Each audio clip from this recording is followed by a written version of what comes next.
আসসালামু আলাইকুম রহমতুল্লাহ বরকাত। আজকে আমি আপনাদের সাথে একটা রোগীর আলোচনা করব, যা খুবই ইন্টারেস্টিং।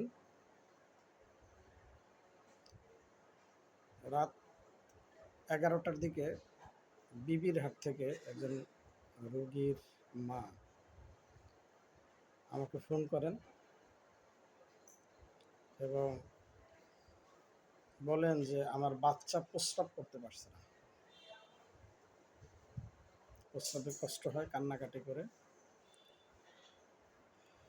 তো আমি মনে করছি যে বাচ্চা যেহেতু বলছে, এটা 1-1.5 বছরের বাচ্চা হবে বা ছোট বাচ্চা হবে। আমি ওনাকে বললাম যে ছোট বাচ্চাদের অনেক সময় তো এরকম হয়, আপনি একটা কাজ করেন, মুসলমানি করাই ফেলেন। উনি জবাব দিলেন যে মুসলমানি করাইছি। আমি বললাম যে ঠিক আছে, তাইলে আপনি একটা কাজ করেন, বাচ্চা নিয়ে কালকে চেম্বারে আসেন।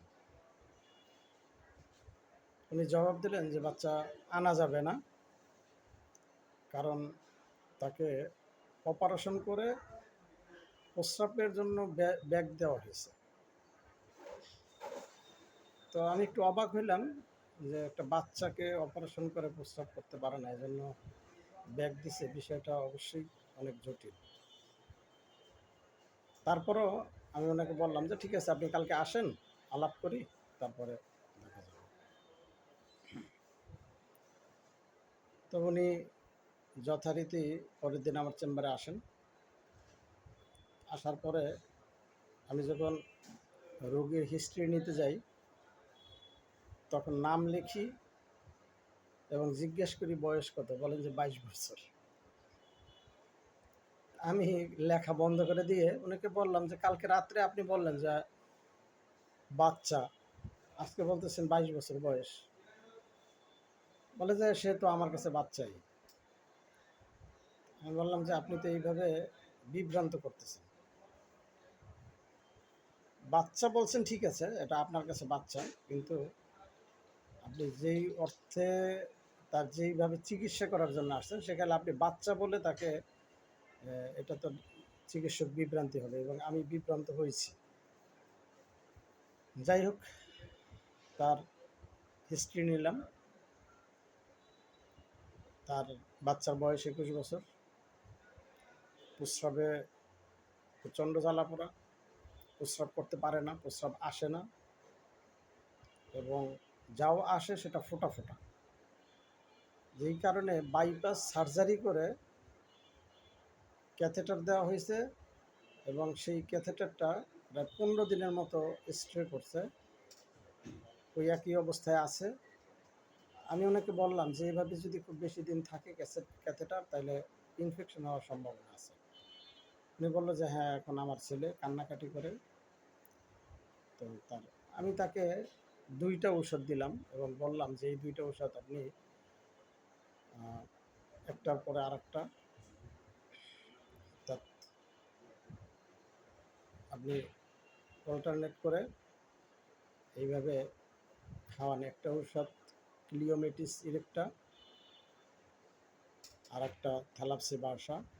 এই 2টা ঔষধ ওনাকে দিয়ে আমি ওনাকে খাওয়াইতে বললাম। এবং আশ্চর্য ব্যাপার, আমি বললাম যে এই ওষুধ 2টা খাওয়ার পরে যদি তার ভালো লাগে, আমার সাথে ফোনে আপনি আলাপ করবেন, আমি আপনাকে ওষুধের কথা বলে দেবো, আপনি লাল দিঘির পাড় থেকে ওষুধগুলো এনে খাওয়াবেন। যেহেতু এটা অপারেশন করে ক্যাথেটার বাইপাস করে দেওয়া হয়েছে, আমি কিছুটা রিস্কও মনে করছিলাম। যাই হোক, পরের দিনই উনি আমাকে ফোন করলেন 12টা-1টার দিকে। বলে যে কালকে ওষুধ খাওয়ানোর পরে 2-3 বার অল্টারনেট করে এইভাবে 2-3 বার ওষুধ খাওয়ানোর পরেই আমার ছেলে আজকে গোসল করছে, সে নিজের হাতে খানা খাইছে, এবং সে আজকে হাঁটাচলা করতেছে। আমি কিছুটা আশ্বস্ত হইলাম। আমি বললাম যে ঠিক আছে, আপনি কালকে আমার সাথে সম্ভব হইলে আবার আসে। তো সে আবার পরের দিন আমার কাছে আসে। আসার পরে আমি তার চিকিৎসা করি। আমি এই ২টা ঔষধই তাকে অল্টারনেট করে এবং পাওয়ার পরিবর্তন করে করে ১ মাসের মতো চিকিৎসা করার পরে সে সম্পূর্ণ ভালো হয়ে যায়। ১৫ দিন পরেই সে একেবারে সম্পূর্ণ ভালো হয়ে ক্যাথেটার খুলে ফেলে। তবে আশ্চর্যের বিষয় হচ্ছে যে যখন এই ক্যাথেটার খোলার জন্য আমি তাকে পরামর্শ দেই এবং যেই ডাক্তার অপারেশন করে ক্যাথেটার দিয়েছিল সে এইটা খুলতে অস্বীকৃতি জানায়, বলে যে আবার যদি হয় তাহলে আমাদেরকে দায়ী করতে পারবেন না। আমি ওনাকে বললাম যে আপনি লাউড স্পিকার দেন এবং ডাক্তার সাহেবকে জিজ্ঞেস করেন যে এইটা ক্যাথেটার যদি না খুলে অপারেশন করে আর হবে না এরকম সিউরিটি উনি দেবেন কিনা। বলে যে আমি জিজ্ঞেস করছি, ডাক্তার বলছে যে না আবার হইতে পারে। আমি বললাম যে তাইলে আপনি ক্যাথেটার খুলে ফেলেন, যদি অপারেশন করলেও আবার হইতে পারে এই সম্ভাবনা থাকে তাইলে আর এটা অপারেশন করে আপনার কী লাভ। বলে যে হ্যাঁ এটা তো ঠিক। যাই হোক, আলহামদুলিল্লাহ ১ মাসের চিকিৎসাতে